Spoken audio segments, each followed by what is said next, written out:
Nous allons évoquer à présent le financement de la SOULT avec Céline Théfault. Qui va intervenir en premier lieu, parce que c'est toute une équipe que ça... Eh bien, justement. Et puis, par la suite, également Christophe. Donc, effectivement, dans le cadre de notre mise en place du divorce par consentement mutuel, et notamment de l'état liquidatif, la problématique à laquelle on est très souvent confronté, c'est effectivement le financement de la SOULT, et notamment le fait qu'un des époux a besoin de recourir à un prêt. Par rapport à ce prêt, et je suis très contente qu'on ait des représentants des établissements bancaires qui soient là aujourd'hui, nous avons droit à effectivement une attestation ou un accord de principe, mais par rapport à notre acte de liquidation partage, nous n'avons avec ce document aucune certitude par rapport au règlement de cette SOULT. Il nous faut impérativement l'offre de prêt. Et quand je dis l'offre de prêt, c'est-à-dire l'offre de prêt qui soit acceptée effectivement par le bénéficiaire.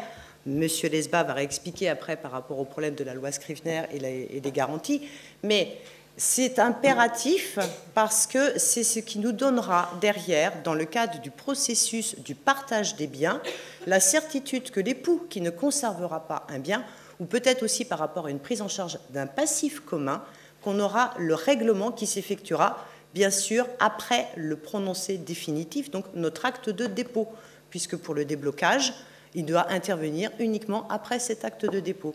Donc, nos banquiers, que je remercie, maintenant, donnez-nous les offres de prêt directement. Comme ça, on perdra moins de temps.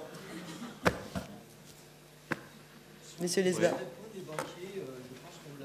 Oui, non, mais on apprécie la démarche parce qu'effectivement, aujourd'hui, c'est quelque chose qui commence à être compris. Mais, sincèrement, au niveau de vos directions, oui, vous avez ce discours que l'on commence à avoir, mais je peux vous dire qu'au niveau des agences, et je pense que beaucoup de confrères pourront le confirmer, vos conseillers, les conseillers financiers, la première chose qu'ils nous disent, nous n'émettrons l'offre que quand les gens seront divorcés. Ouais. Et voilà, et on ne reste qu'avec un accord de principe sous réserve de l'émission de l'offre. Ce n'est pas satisfaisant pour nous par rapport à notre acte. Alors, je ne vais pas parler pour le Crédit Mutuel qui est juste à côté, ni pour mes confrères autres banquiers. Nous, nous sommes centralisés, c'est ce qu'on échangeait tout à l'heure avec le Crédit Mutuel. On a fait le choix de la centralisation. Concrètement, on a une cellule de 5 personnes, mais je l'ai déjà dit l'année dernière, donc je ne vais pas revenir, où on travaille avec vos clercs, parfois avec certains avocats, pour tout simplement arriver à se comprendre. Je pense que c'est important par rapport aux demandes de nos clients communs. Donc on vous a fait parvenir récemment au niveau de la Chambre le fait qu'on avait fait avancer la décision de la direction sur ce sujet, puisqu'on avait compris que c'était une vraie problématique. Alors, des notaires, ça c'est sûr, mais aussi des avocats qui se retrouvaient avec une vraie problématique à gérer si jamais l'offre n'était pas émise.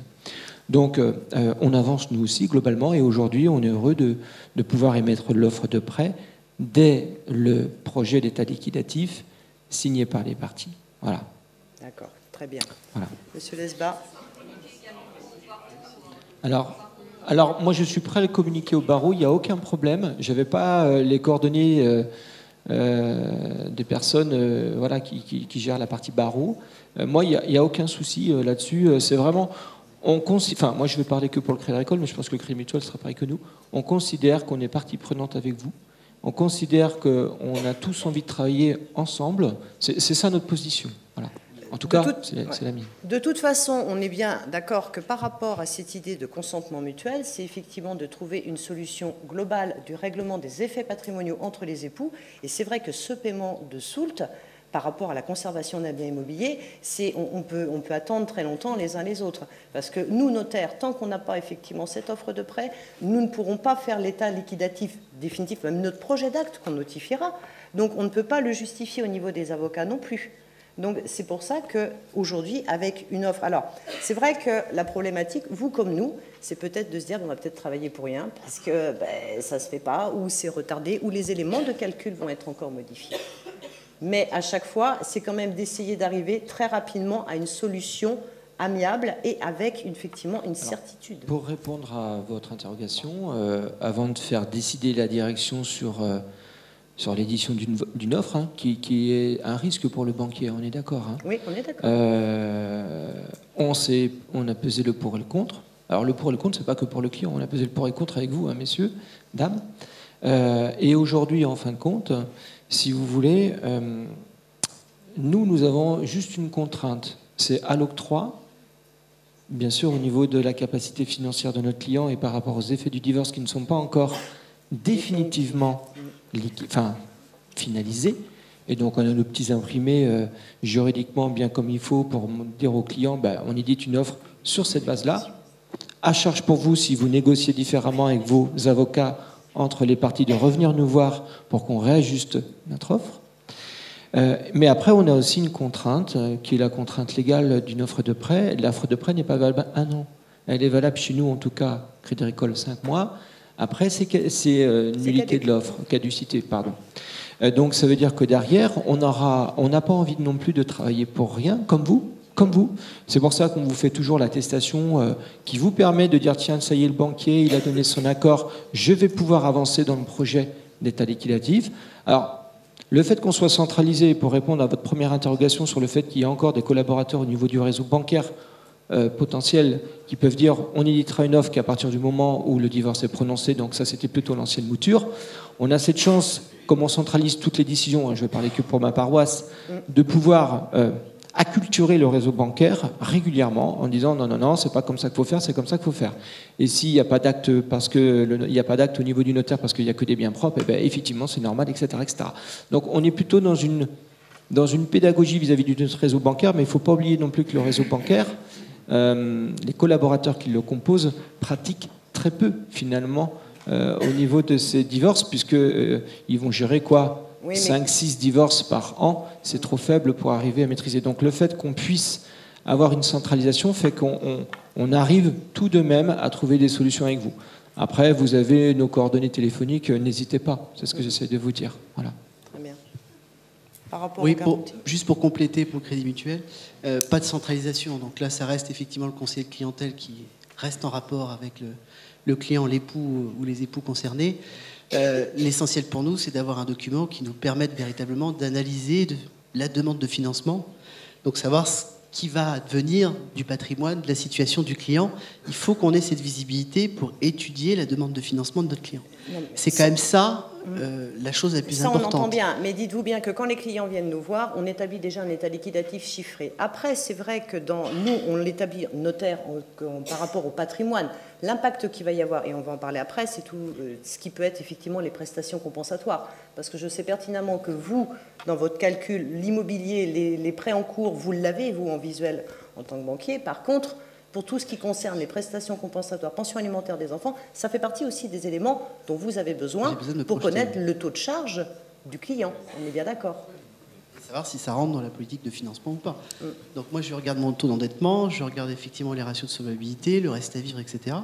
Donc j'ai vraiment besoin de ces éléments-là. Et c'est là où ça peut effectivement coincer en pratique. Ce qui s'entend pertinent, parfaitement, mais c'est vrai que ça fait partie de tout le processus. Nous, au départ, sur le fait de conserver l'immeuble par un seul des époux, outre la problématique qu'on a entendue effectivement sur la désolidarisation ou autre, ça va être aussi de savoir si, potentiellement, oui, le client peut être suivi par l'établissement bancaire. Parce que si c'est non, on va tout de suite passer sur le principe de vente de l'immeuble pour solder le passif aussi, ce qui changera considérablement la problématique aussi. Donc effectivement, moi je voulais intervenir sur une pratique que vous commencez, messieurs les banquiers et mesdames, à pratiquer, là juste là. J'ai vu passer, je suis désolée, j'ai pas le formulaire là, il est resté malheureusement dans mon ordinateur.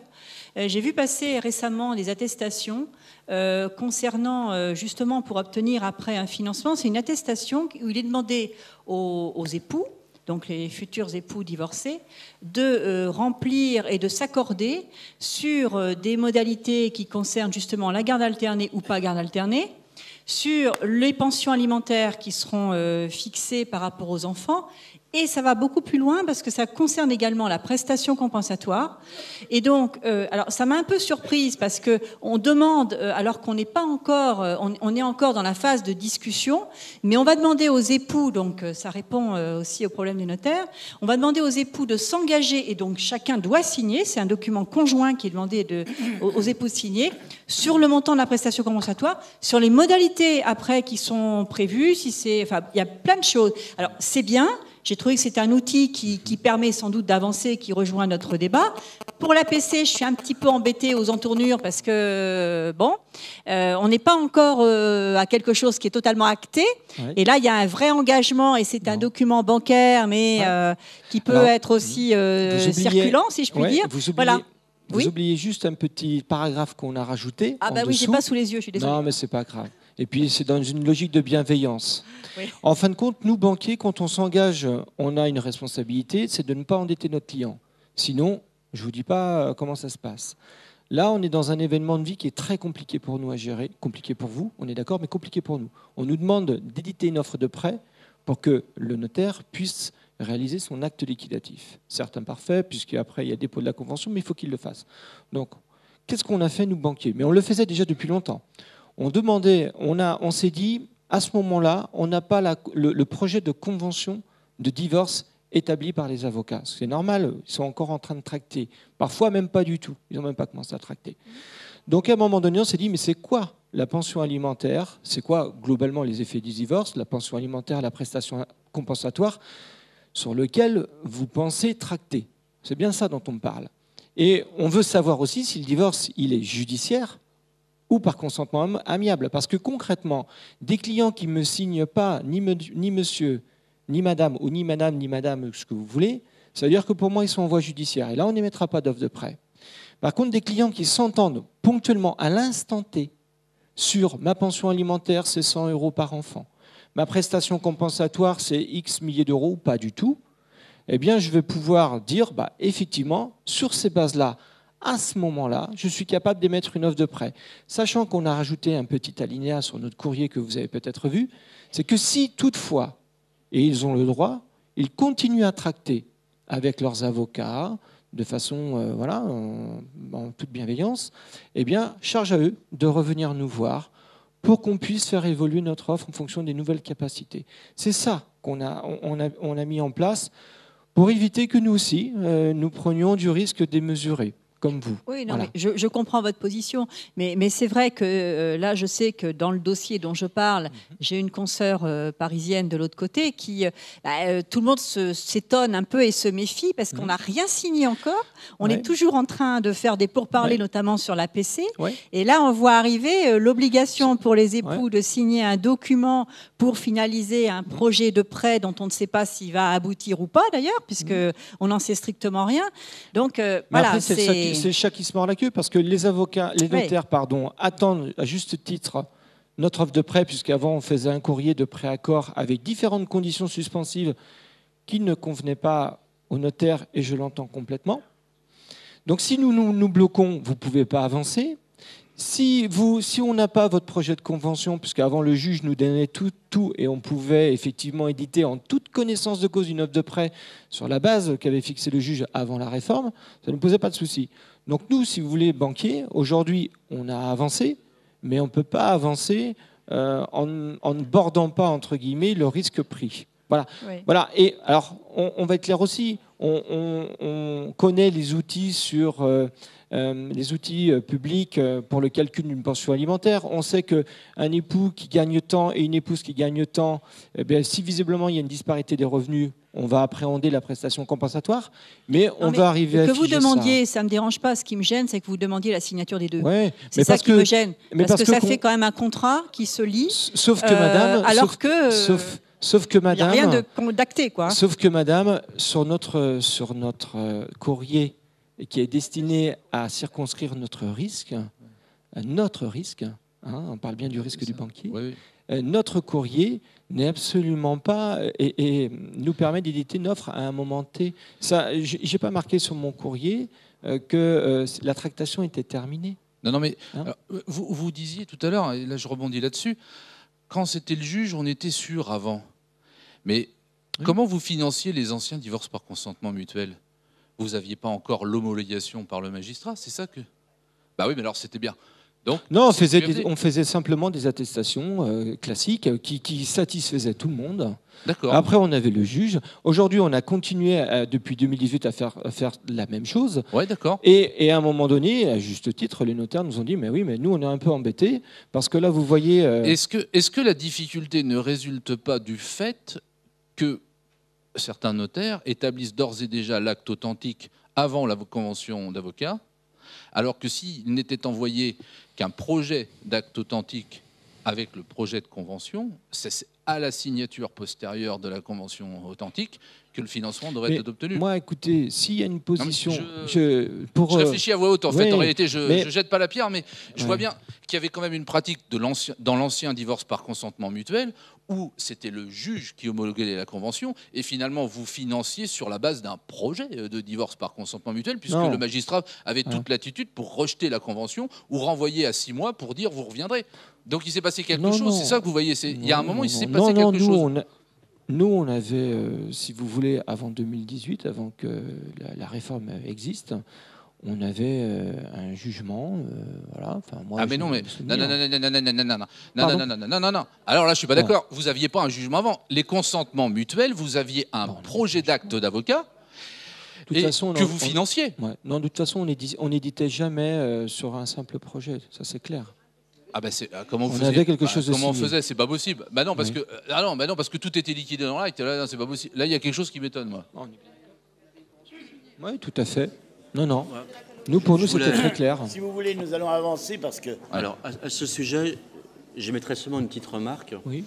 Je comprends votre contrainte liée à l'incertitude de l'acte futur, le divorce, mais je voulais faire remarquer à mes yeux que si vous appliquiez la même réticence pour 90% de vos dossiers, les actes d'acquisition, vous devriez refuser de délivrer des offres de prêt tant que l'acte notarié de vente n'est pas signé.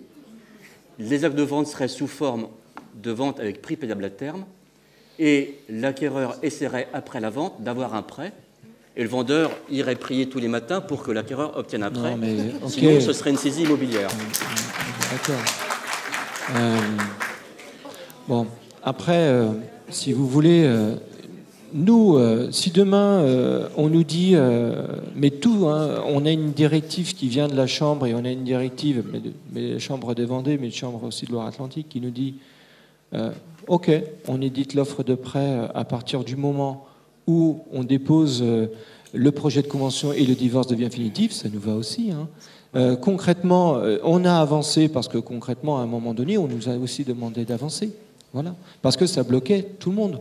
Donc je pense que c'est plutôt dans une logique de bienveillance. Après, moi je vois pas trop le débat naître à partir d'un courrier qu'on fait contresigné par les parties, parce qu'il faut bien imaginer qu'à ce moment-là, on ne sait toujours pas, et je vous rappelle, et vous le savez, que le client peut à tout moment basculer en conflictuel quand même, à tout moment. Alors, moi, juste pour terminer, moi, ce qui me rassure en tant que banquier, c'est une convention qui est signée par les parties. Pour moi, c'est le seul élément qui me permet, ce que je disais tout à l'heure, de vérifier le taux d'endettement, de regarder le reste à vivre, de faire mon devoir de mise en garde, etc. C'est le seul élément. Après, que le divorce soit prononcé ou qu'il y ait un dépôt notarié qui fait qu'à un moment donné, ça vaut titre et le divorce est acté, c'est autre chose.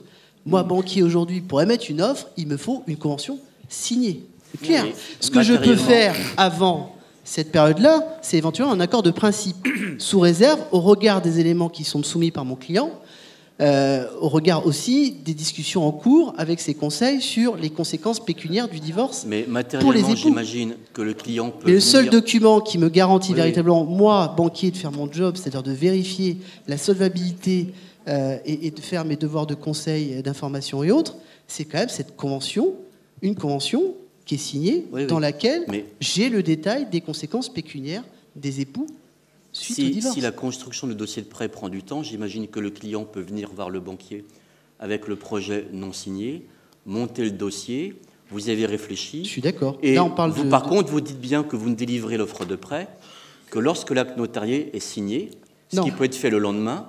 Non, moi, la convention de divorce signée. Attends, vous parlez... Signé quoi, signé Une convention de divorce. Alors, ceci dit, je suggère de faire un petit topo qui était prévu dans les offres de presse sur l'application de la loi Scrivener dans ce cas justement, dans ce cas précis. Parce qu'on est en train de parler d'offres de prêt, de la loi Scrivener, sans qu'on soit certain qu'elle s'applique bien dans notre hypothèse. Alors, un petit topo rapide. Loi Scrivener, 13 juillet 1979. L'article L312-2 vise comme domaine d'application l'acquisition. À cette époque-là, la plupart des auteurs considèrent que ça s'applique également au partage. On peut en douter, mais c'est ainsi. Puis, l'ordonnance du 25 mars 2016 réforme la loi Scrivener, et maintenant, l'offre de prêt doit être délivrée dans 2 cas, soit l'acquisition, on retrouve le débat d'avant, est-ce qu'on applique au partage, soit le prêt garanti par une hypothèque. Et là, ce qui importe, c'est l'hypothèque. Dès lors qu'il y a une hypothèque, il faut la loi Scrivener. Et souvent, il y aura une hypothèque. Bon. Donc, on peut dire que la loi Scrivener est applicable maintenant, ne serait-ce que parce que le prêt est hypothécaire. Maintenant, que dit la jurisprudence? On a un arrêt rendu par la Cour de cassation le 18 mai 2005 qui n'est pas très clair à ce sujet. Par contre, on a un arrêt rendu par la Cour d'appel de Rouen le 10 novembre 2010 qui précise que cette obligation d'offre de prêt ne joue pas en cas de partage. Parce qu'il n'y a pas d'acquisition, c'est un partage. Ce n'est qu'un arrêt de Cour d'appel. Je ne l'applique pas, par précaution, les risques étant importants, je considère que le Scrivener est applicable. Bien. Considérant que le Scrivener est applicable, il en résulte que par rapport à la logique de le Scrivener, le notaire devrait obtenir l'offre de prêt, comme on l'a dit, avant de procéder au dépôt. Sinon, tout le divorce est soumis à l'obtention future d'une offre de prêt. Et si celle-ci n'est pas délivrée, par application de la logique pure et dure du mécanisme de loi Scrivener, le prêt n'existe pas, donc le partage, donc le divorce tombe. Je n'y crois pas à ça. Mais c'est la logique pure et dure de loi Scrivener. Deuxième problème dont vous avez parlé, l'offre de prêt a une durée d'émission de 4 mois à compter de l'acceptation, mais là, conventionnellement, on peut rallonger le délai si la négociation du divorce est telle que ça va prendre plusieurs mois. Bien. C'est tout ce que je voulais dire là-dessus. Et j'en dirai pas plus pour ne pas empiéter sur le temps déjà. Oui, déjà largement dépassé.